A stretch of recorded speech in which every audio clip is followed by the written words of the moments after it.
Oi gente, tudo bem? Meu nome é Julia Garcia e eu vim aqui contar mais um pouquinho sobre a minha experiência como Erasmus. O vídeo de hoje é sobre a universidade.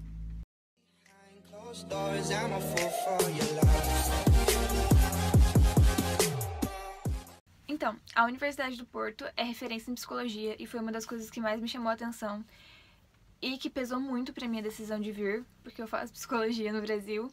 Eu tô no 5º semestre lá.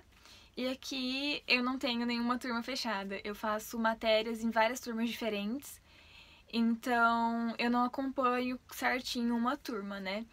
Aqui eles não seguem os semestres, eles seguem um ano completo. Uma curiosidade daqui é que a Universidade do Porto tem muitos alunos brasileiros.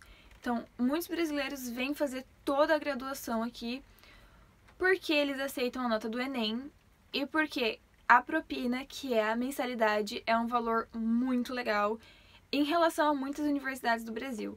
Então muita gente vem fazer aqui porque realmente compensa. Psicologia, por exemplo, são 2 ciclos. O primeiro, que é a licenciatura, e o segundo, que é o mestrado integrado. Então são 2 anos de licenciatura em psicologia e 3 anos de mestrado integrado. Ou seja, em 5 anos você já sai com um mestrado na universidade. No Brasil, você faz 5 anos de graduação, de bacharel, para depois ter mais 2 ou 3 anos de mestrado. Então esse é um diferencial muito grande e eu tenho certeza que pesa muito para as pessoas que vêm fazer todo o ciclo aqui. A Universidade do Porto é muito grande, ela recebe vários alunos de vários países diferentes. São mais ou menos 6.000 alunos intercambistas que eles recebem em todas as faculdades deles. Porque aqui, assim como várias outras universidades do Brasil, é dividido em faculdades. A Universidade do Porto comporta 3 polos dentro da cidade. O polo 1 fica na Baixa, que a Baixa é o centro, que eles chamam assim. Então, se você vier pra cá e falarem, tipo, vamos lá pra Baixa, é tipo o centro, onde acontecem as melhores coisas, onde tem os barzinhos e tal. O polo 2, que é Asprela, que é onde fica a Universidade de Psicologia, a Faculdade de Psicologia, e o Polo 3, que fica próximo ao Rio Douro. A Universidade do Porto comporta 14 faculdades e uma Business School. Então são 15 instituições dentro de uma só. Eu vou colar um pouquinho ali, porque eu não vou dar conta de lembrar certinho todas as faculdades. Mas são a Faculdade de Arquitetura, Belas Artes, Ciências da Nutrição e da Alimentação, Direito, Economia e Engenharia, Farmácia, Letras, Medicina, Medicina Dentária, Psicologia e Ciências da Educação e Ciências Biomédicas. Então, assim, são muita coisa e estudo tirando a Business School. Psicologia fica junto com Ciências da Educação, que seria mais ou menos pedagogia. Então são cursos bem parecidos, só que levam para lados diferentes. A Universidade do Porto faz a licenciatura, o mestrado integrado. O mestrado, para quem tiver interesse de vir fazer só um mestrado, eles também têm essa opção. E o doutoramento, que é o doutorado. É uma faculdade muito completa e ela é referência, né? Não é pra menos. O vídeo vai ficar um pouquinho diferente agora porque eu tive que mudar a posição da câmera porque deu um negocinho errado. Como eu tinha falado no último vídeo, eu passei por 2 processos de seleção pra chegar até aqui. Um processo foi o da minha universidade e o outro foi da Universidade do Porto. E no processo da Universidade do Porto, eles já disponibilizam toda a grade de horários do semestre que você vai fazer para você poder escolher as matérias. Normalmente eles pedem 30 créditos. Então aqui eles não vão por carga horária, vamos dizer assim, eles vão pelos créditos. Existem matérias de 3 créditos, que são as optativas, e as de 6 créditos, que são as obrigatórias, os estágios e etc. Bom, quando chegou a hora de eu fazer a inscrição em cada matéria, eu fui ver as componentes curriculares de cada matéria para poder decidir qual me encantava mais e qual seria mais interessante para quando eu voltasse do Brasil poder contar também.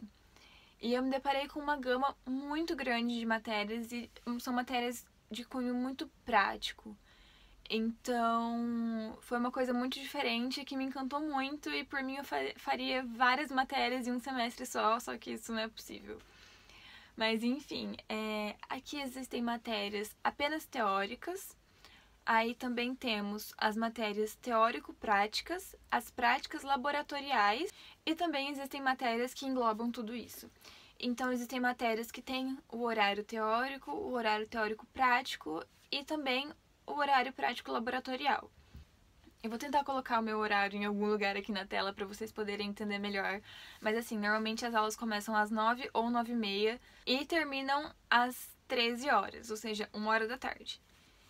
E assim, muitas matérias que são teórico-práticas têm 2 horas de aula e o professor deixa ali 1h30 para estudo, para ir na biblioteca fazer pesquisa, para poder fazer trabalho, se você tiver uma reunião. Ou tem algumas matérias também que são do 4º ano, que são estágios. Eu falo estágios, mas assim, são mais aqui eles chamam de prática, né? No período da tarde, as aulas costumam começar 2h30, mais ou menos, e tem aulas que vão até as 6 horas da tarde. Então, assim, os horários são bem diferentes do Brasil. Lá no Brasil eu começava às 7, terminava 10h50 e voltava 1h20, terminava 4h50. Então, assim, são horários bem diferentes. Mas eu achei bem legal. O horário de almoço deles aqui é 1h mesmo. Então, tudo começa mais tarde. A universidade só começa às 9 horas da manhã. Qualquer coisa que você tem que resolver na universidade, não adianta chegar mais cedo, que você não vai conseguir, porque não vai estar aberto, não vai ter a pessoa ali para te atender. Não só na universidade, o comércio aqui também costuma abrir às 9, as coisas aqui costumam ficar abertas até mais tarde, mas abrir mais tarde também. Isso foi uma coisa que eu achei bem engraçada até, porque no Brasil é totalmente diferente, as pessoas começam a trabalhar mais cedo para sair mais cedo. Outra coisa também é que uma coisa que eu achei de muito diferente aqui é a carga horária no geral, assim. Os professores demandam muita leitura. Então não é só a carga horária presencial em aula. Mesmo eles tendo professores que dão essa 1h30 a mais, assim, entre aspas, né? De tempo para você poder já ler os textos, fazer pesquisas e na biblioteca estudar. Eu sinto que preciso estudar em casa e preciso ler em casa porque são muitos textos de todas as matérias. E aqui também praticamente tudo é em inglês. Eu já tive aulas presenciais totalmente em inglês. A maioria dos livros e textos e artigos que os professores passam são em inglês. Já recebi alguns em francês, alguns em espanhol. Também tem os em português, é claro, mas a maioria é em inglês. Então, assim, se você tem vontade de vir, invista no inglês, porque vai ser extremamente necessário. Pelo menos o básico. Às vezes não precisa nem falar, porque falar aqui a gente dá um jeito, entendeu? Mas precisa saber ler, porque senão vai passar apertado. Eu que tenho um nível ali quase intermediário, tô passando bem apertado aqui.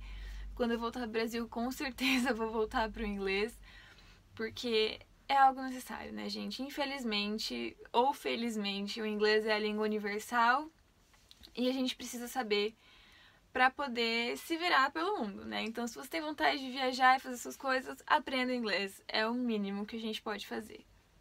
Sobre as avaliações. Aqui existem as chamadas frequências. Quando eu olhei nas unidades curriculares sobre como funcionaria e tal, eu vi a frequência. Eu falei, nossa, tipo, você tem 30% da nota só de ir pra aula. Eu falei, tá super de boa. E daí, quando eu cheguei aqui, eu descobri que não tem nada a ver. Que as frequências são testes que eles passam ao longo do semestre. Eu tenho uma matéria que vão ter 3 testes.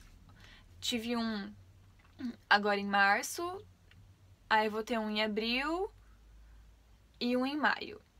E aí tem matérias que passam seminário, tem professores que pedem trabalho escrito, tem professores também que pedem discussão em um fórum. Aqui eles usam muito a plataforma Moodle e ali tem como abrir fóruns de discussão. Então, uma das componentes avaliativas do professor é o seu engajamento em discutir, em trazer conteúdo, em agregar coisas à aula e às discussões que tem ali.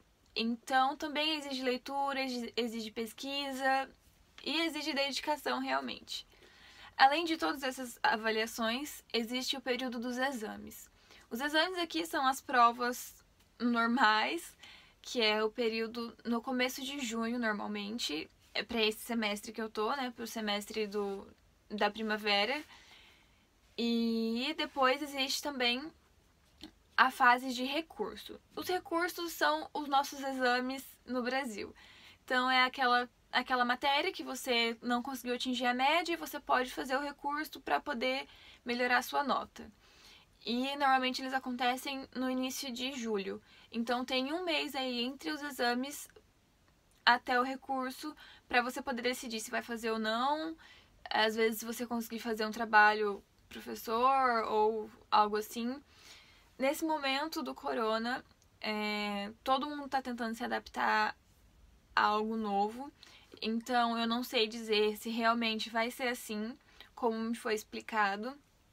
Eu tô tendo aulas online, a maioria dos professores estão ou fazendo videoconferência ou gravando voz e slide e pedindo trabalhos e atividades, ou alguns estão mandando textos e pedindo trabalhos em cima de texto, alguns só mandam os slides e pedem pra gente ler artigo e se virar por aí. Então a gente ainda não sabe como vai ser as avaliações. Até o momento eu fiz uma frequência já online, pelo Moodle, inclusive. Foi bem interessante poder ter contato com o método de avaliação dos professores aqui, que é um pouco diferente. E cada professor também tem o seu jeito de avaliar, cada professor tem o seu critério. Então eu vou sentir aos poucos aí, né?